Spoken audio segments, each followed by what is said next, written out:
America में इस meeting ने दुनिया के दो बहुत बड़े दुश्मनों को बेचैन कर दिया है।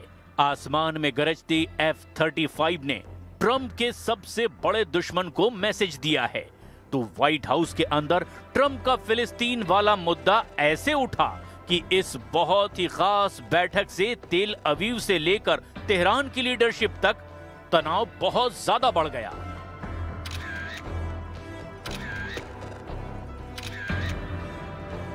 इन दोनों पावर सेंटर में तनाव का मीटर रिकॉर्ड तोड़ रहा है। सलमान और ट्रंप की मीटिंग के पीछे असली मकसद क्या है, ये इजरायली प्रधानमंत्री नेतन्याहू के लिए भी उतनी ही बड़ी पहेली है जितना बड़ा सरप्राइज ईरान के सर्वोच्च नेता अली खामनेई के लिए है। पश्चिम एशिया के आने वाले दिन कितने विस्फोटक होने वाले हैं, इसे समझना भी बहुत जरूरी है, क्योंकि यहाँ F-35 से लेकर फिलिस्तीन, ये दो ऐसे मुद्दे हैं जिन्हें लेकर न सिर्फ ईरान में बल्कि इजराइल के अंदर भी कोहराम मचने वाला है। अली खामनेई जानते हैं कि F-35 का इस्तेमाल ईरान के खिलाफ होगा और नेतन्याहू का दावा है कि फिलिस्तीन उनके जीते जी नहीं बनने दिया जाएगा।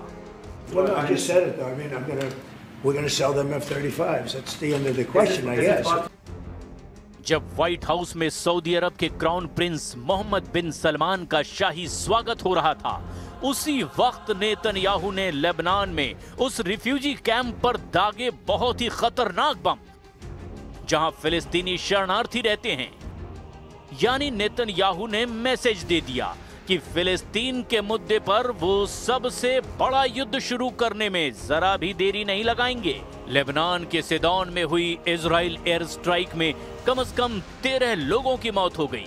एक तरफ सलमान फिलिस्तीन देश बनाने की बात कर रहे हैं, वहीं नेतन्याहू लेबनान में फिलिस्तीनी शरणार्थी कैंप पर हमला करके बता रहे हैं कि फिलिस्तीन देश को बर्दाश्त नहीं करेंगे, ना ही हिजबुल्लाह को बख्शेंगे।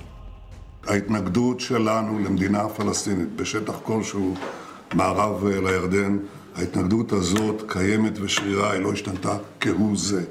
אני עודף את הניסיונות הללו כבר עשרות שנים, ועושה את זה גם מול לחצים מן החוץ ולחצים מבית, אז אני לא זקוק לחיזוקים וציוצים והרצאות מצד איש. आखिर डोनाल्ड ट्रंप और मोहम्मद बिन सलमान की मीटिंग में ऐसा क्या हुआ जिसने इजराइल और ईरान दोनों को बहुत बुरी तरह भड़काने की वजह दे दी? ये समझना भी बहुत जरूरी है। इसमें कोई शक नहीं कि क्राउन प्रिंस सलमान का स्वागत करने में डोनाल्ड ट्रंप ने कोई कसर नहीं छोड़ी।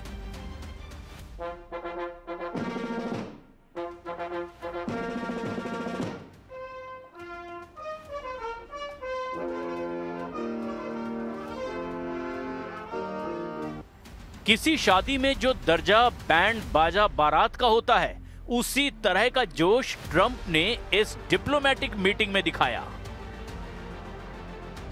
डोनाल्ड ट्रंप ने उसी अंदाज में मोहम्मद बिन सलमान को वेलकम प्रिंस कहा, लेकिन इस स्वागत के साथ अंदर खाने की खबर क्या है, इसे पूरी दुनिया समझना चाहती है।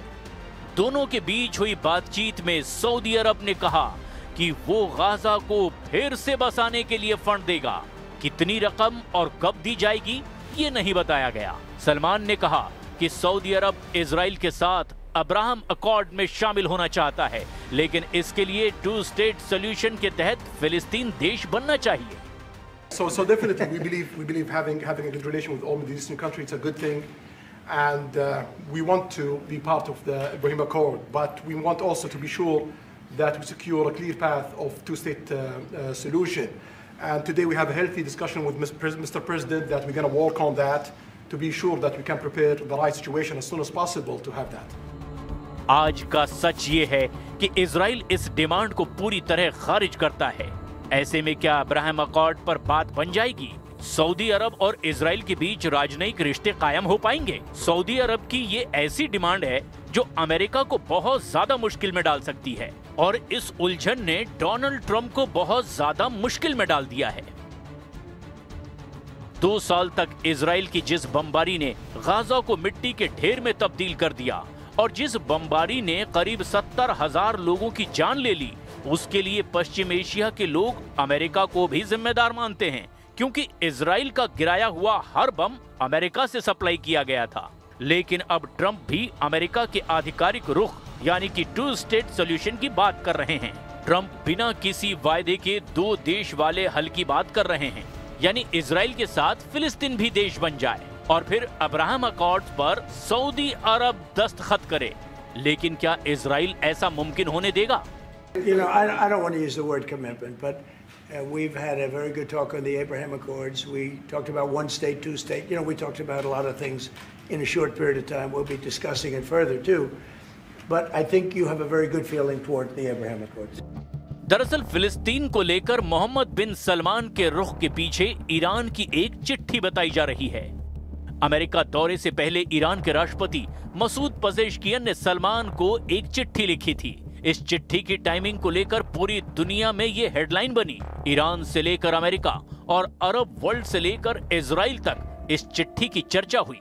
बताया गया कि ईरान ने अमेरिका और सऊदी अरब के बीच होने वाली किसी भी डील को लेकर ईरान की फिक्र जाहिर की और अब्राहम अकॉर्ड्स पर भी चिंता जाहिर की गई। ऐसे में ट्रंप और सलमान की मीटिंग में ईरान को सबसे ज्यादा किस बात से झटका लगा है, वो भी समझने की जरूरत है। सलमान के स्वागत के दौरान डोनाल्ड ट्रंप की वायुसेना ने ये फॉर्मेशन दिखाई, जिसमें F-35 स्टेल्थ फाइटर जेट शामिल हुए। अमेरिका और सऊदी अरब के बीच 86 लाख करोड़ रुपए की डील हुई। 86 लाख करोड़, इसमें सिविल न्यूक्लियर एनर्जी के अलावा सबसे बड़ा नाम F-35 का है। ट्रंप ने कहा कि सऊदी अरब को वही F-35 दिया जाएगा जो उसने इजराइल को सप्लाई किए हैं। अब सवाल ये है कि सऊदी अरब को मिलने वाला F-35 किसके खिलाफ काम आएगा?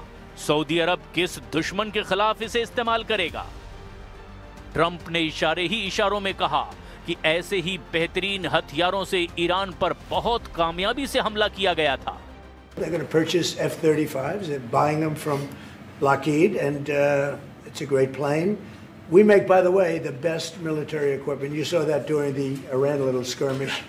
We make the best planes, the best missiles. We make the best offensive missiles. We make the best military equipment in the world.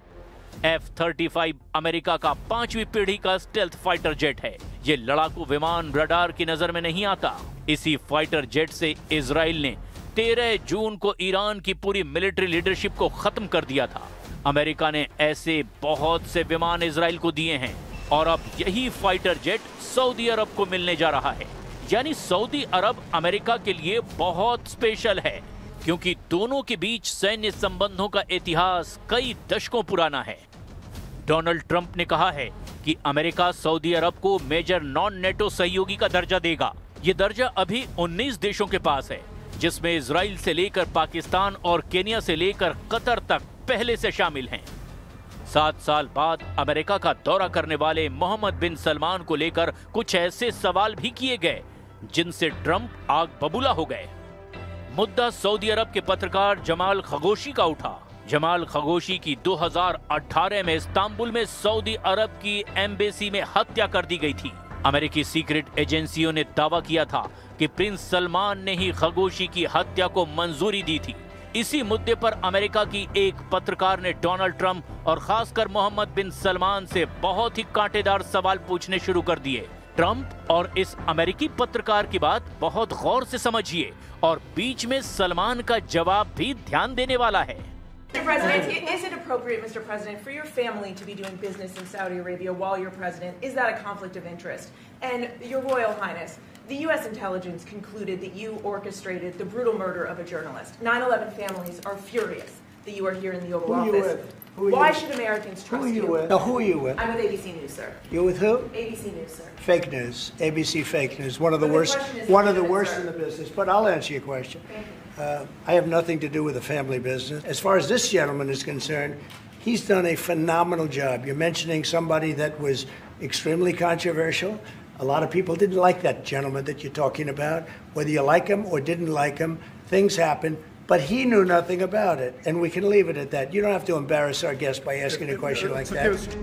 Trump ने बहुत ही सफाई से जमाल खगोशी हत्याकांड को किनारे करना चाहा और ये भी कहा कि अमेरिका के मेहमान यानी मोहम्मद बिन सलमान को शर्मिंदा करने की जरूरत नहीं है। फिर इसी बीच सलमान ने खुद उनकी बात करके जवाब देना शुरू कर दिया। About the journalists, it's really painful to hear, anyone that been losing his life for, no real purpose or not in a legal way, and it's been painful for us in Saudi Arabia. We've did all the right steps of investigation, etc., in Saudi Arabia, and we've improved our system to be sure that nothing happened like that, and it's painful and it's a huge mistake, and we are doing our best that this doesn't happen again.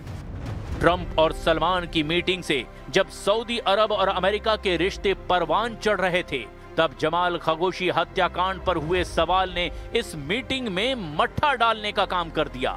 इसमें कोई शक नहीं, लेकिन ये ऐसा मुद्दा है जिसका पूरा सच आज भी सऊदी अरब से लेकर अमेरिका और पूरी दुनिया जानना चाहती है। His justification for the crime upset me in sense nothing to justify just a horrible crime, kidnapping, torture and killing and dismantle a body because he's controversial or he's unliked by someone. It doesn't give a reason to any criminal to take someone innocent person life away. तमाम विवादों के बीच Trump और सलमान की मुलाकात में कुछ चेहरे ऐसे भी थे जो दुनिया की सुर्खियां हमेशा बने रहते हैं। मोहम्मद बिन सलमान के डिनर में एक खास मेहमान क्रिस्टियानो रोनाल्डो भी रहे। पुर्तगाल के रोनाल्डो दुनिया के सर्वश्रेष्ठ फुटबॉल खिलाड़ियों में से एक हैं, लेकिन सलमान के दौरे ने दुनिया की दो ताकतों को जरूर परेशान कर दिया है। एक है इजराइल और दूसरा है ईरान।